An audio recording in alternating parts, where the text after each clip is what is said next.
Welcome to the No Engineering channel. I am Gospel.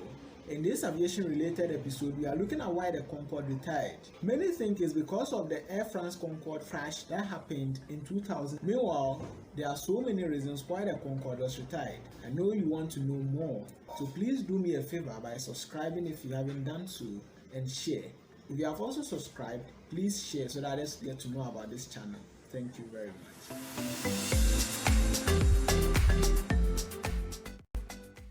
1st of January 1976, the world had a supersonic passenger plane, Concorde.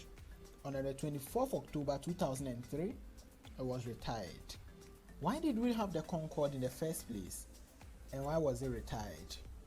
In the October of 1947, Chuck Yeager broke the sound barrier. After this event, humans wanted to fly past the speed of sound, also referred to as supersonic transport. So, there was a technological race among the Europeans, Russians, and Americans. Billions of dollars was invested to come up with a supersonic passenger aircraft. The American contract was won by the Boeing company, but the development stopped after there was no more funding for the project in 1971. The Russians, on the other hand, developed the Tupolev 2144. It was able to fly, but was later grounded after proving to be an unsafe aircraft. It made a total of 55 flights in its life. But one team emerged winners of the race. The British and the French came together and developed the Concorde. Interestingly, the Concorde was not designed with computers like most products today. It was designed using math and trial and error techniques. Because of its supersonic abilities, aerodynamics was very well considered.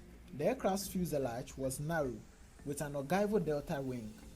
Ogival is to describe how curved the wing is, and delta is to describe the triangular nature of the wing. These were to help the aircraft to take off smoothly and limit drag as well. The plane also has very high angle of attack during takeoff and landing. Because of this, pilots could not see the ground during landing.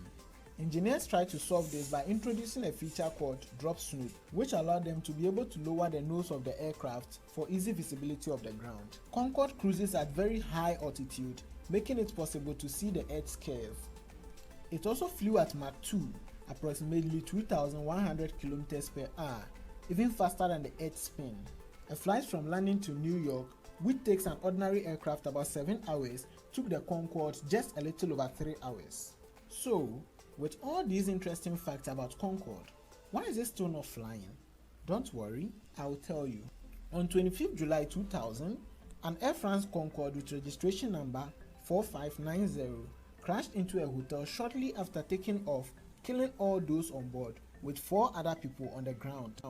This was because the aircraft encountered a piece of metal on the runway while taking off. The metal caused the tire to burst, with a part hitting the fuel tank, causing shocks to ignite flames, leading to the catastrophe. After this incident, Concorde was grounded until November 2001.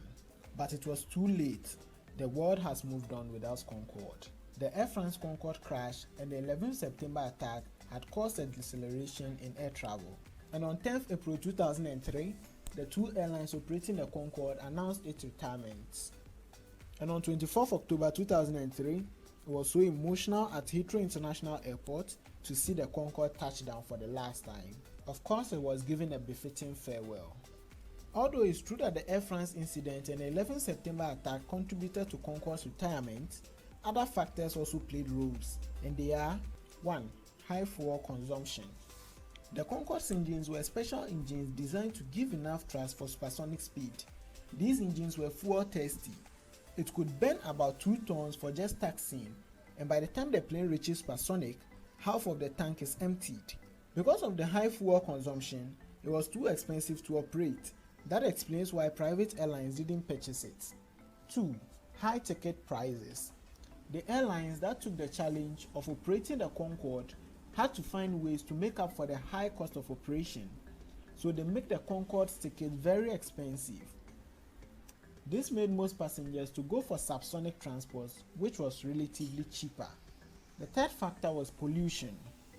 Concorde burns about 25,000 liters of fuel per hour, compared to the Boeing 747, which burns 10,800 liters in an hour. It was with no doubt that Concorde polluted the air greatly than the standard aircraft. The fourth reason was noise. Because of its supersonic abilities and its constant crossing of the sound barrier, it creates shock waves which produces a very loud boom sound called sonic boom. This sound is capable of destroying things on the ground, even causing cracks on buildings. This is the main reason why most cities didn't allow the Concorde to fly over them. The Concorde also makes excessive noise during takeoff compared to other aircraft. All these incidents were bound to bring the Concorde down from the skies, but it was accelerated by the Air France Concorde incidents.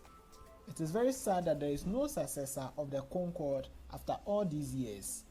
Companies like Virgin Galactic and Boom has come up with their models of supersonic aircraft. We hope that it works so that at least the Concorde will have a successor.